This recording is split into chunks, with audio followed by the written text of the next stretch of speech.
Season has been a struggle for Andrew Luck. He's 1-5 as a starter, and despite missing 2 games, he leads the league with 13 turnovers. Since the start of last season, Luck has committed 6 more turnovers than any other quarterback. On Sunday, he takes on Peyton Manning, who has led his team to a 7-0 start for an NFL record 5th season. In 2 of his last 3 7-0 starts, Manning led the Colts to a Super Bowl appearance. Skip, did Indianapolis make the right decision in letting Peyton go in drafting Luck? No, they did not. Stephen A., if you recall, the day after Jim Irsay tearfully eased Peyton Manning out the back door in Indianapolis, I said big mistake. And I feel even more strongly it was a big mistake now that I look at what's happening this year.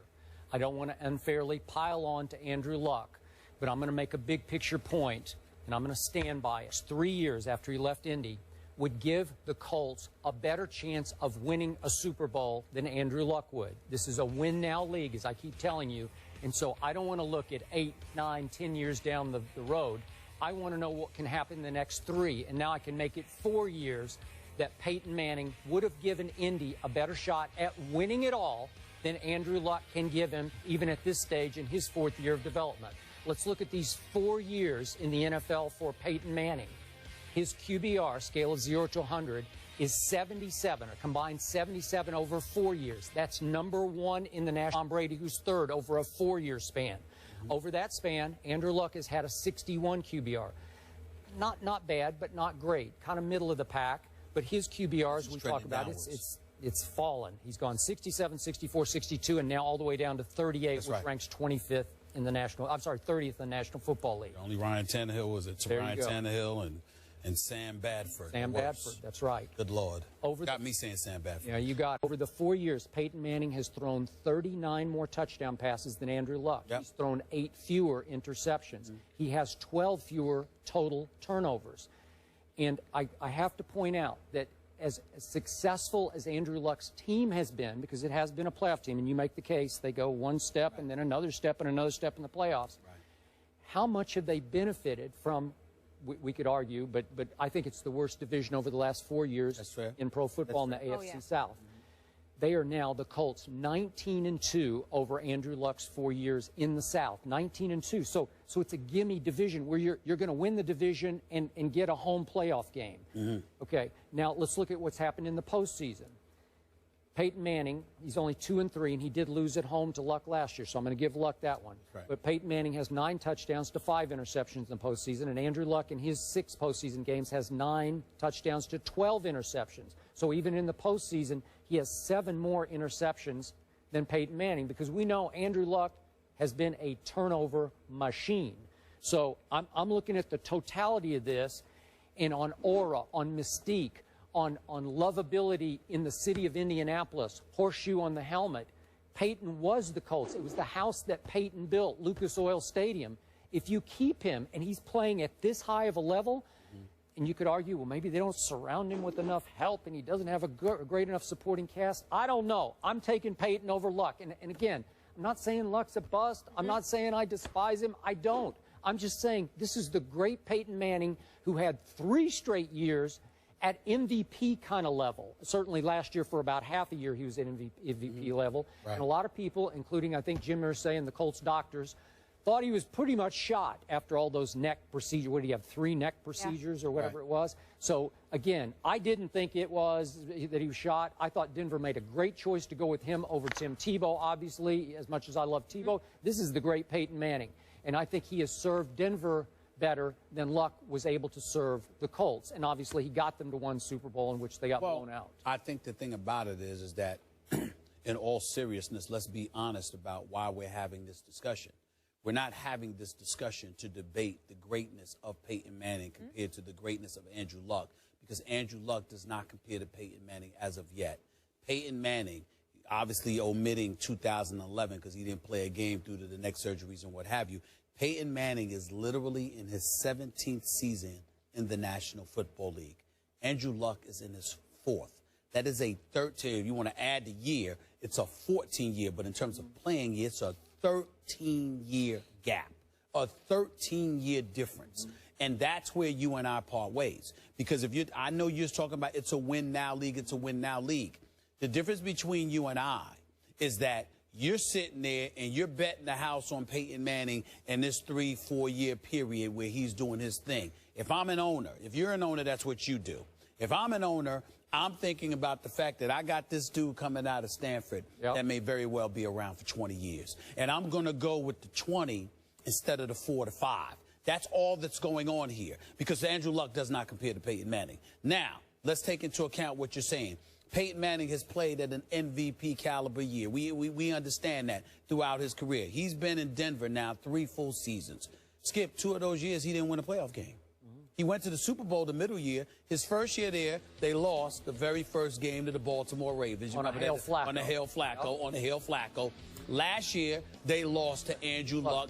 And some people believe because Peyton Manning got beat up against St. Louis and hadn't recovered. But again, because at the time he's 38 years of age, you got to go through what you got to go through. So to me, the very points, and this is where it's really interesting from a debatable perspective, because I'm not refuting what you're saying. I'm just saying that doesn't work for me in terms of my thinking. I'm looking at a Peyton Manning at age 38, all right, that obviously was beat up last year. And I'm looking at a guy like Andrew Luck that might have been able to take and withstand a little bit more. Andrew Luck's been beat up earlier this year, but he's still back. You know why? Because he's younger and he's bigger, and because he could probably take a bit more physical punishment at this point in time in his career. There's nothing wrong with that. There's nothing that should diminish the greatness of Peyton Manning. But if I'm Irsay, I'm looking at the future spanning an additional 13 to 15 years. I'm going with that. We are talking about an Andrew Luck that threw 40 touchdowns last year to just 16 interceptions. We are talking about an Andrew Luck who lost his first season in terms of a playoff game in a wild card, but won a divisional playoff game the next year. Went to the AFC Championship game a year after that. So he's actually won more playoff games than Peyton Manning has since he's come into this league. By 1, 3 to 2. I understand that, 3 to 2. Since he went to Denver.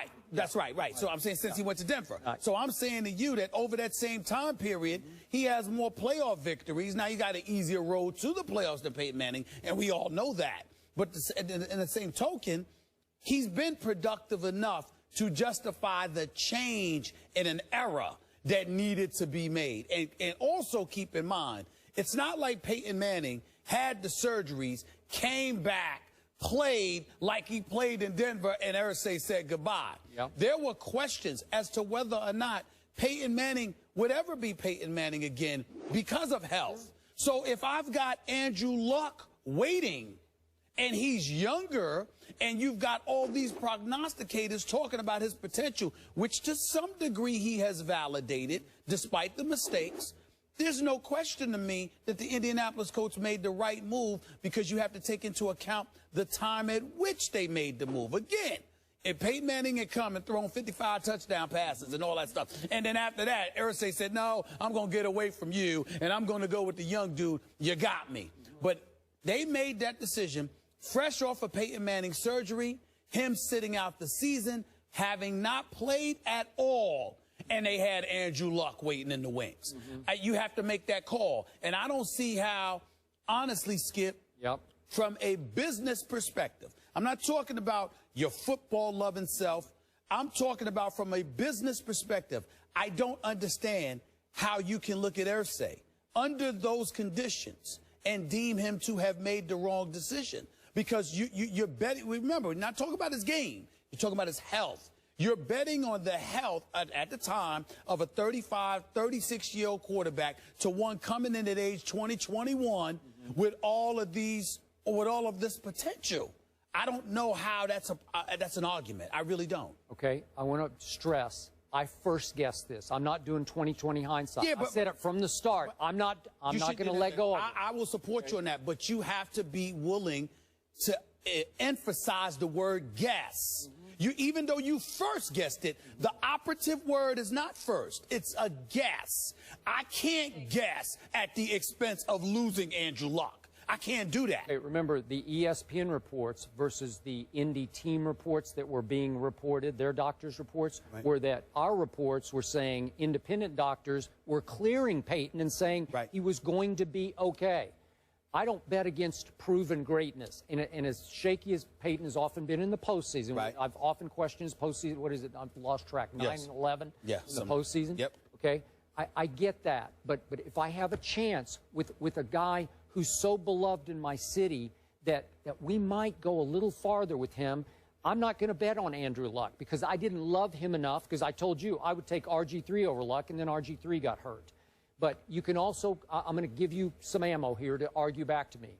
It's also possible that at age, what was he then, 36 or whatever, he needed Peyton the challenge of going to Denver, being kicked out. It was in 36. He was 36. So he needed the challenge to say, I'll show you when I go to Denver, possibly. I think that Peyton Manning is class personified. I think that we have to do him his appropriate justice by recognizing that although there may be nuggets of material that can serve as a motivational tool for any athlete, Peyton is the kind of person that he's such a perfectionist, he doesn't really need it to go out there and to strive to be all that he can be. That's just the way. That's one of the reasons that I love the Manning family so much. I think they're the first family of football because from top to bottom, from Archie on down to his children, they're just class personified. They do things the right way, and they got the right attitude, and I think that applies to Peyton. But again, and by the way, his playoff record is 11-13. Okay, it was 9-10 in Indy and 2-3 in Denver. Okay. But the point is, Skip,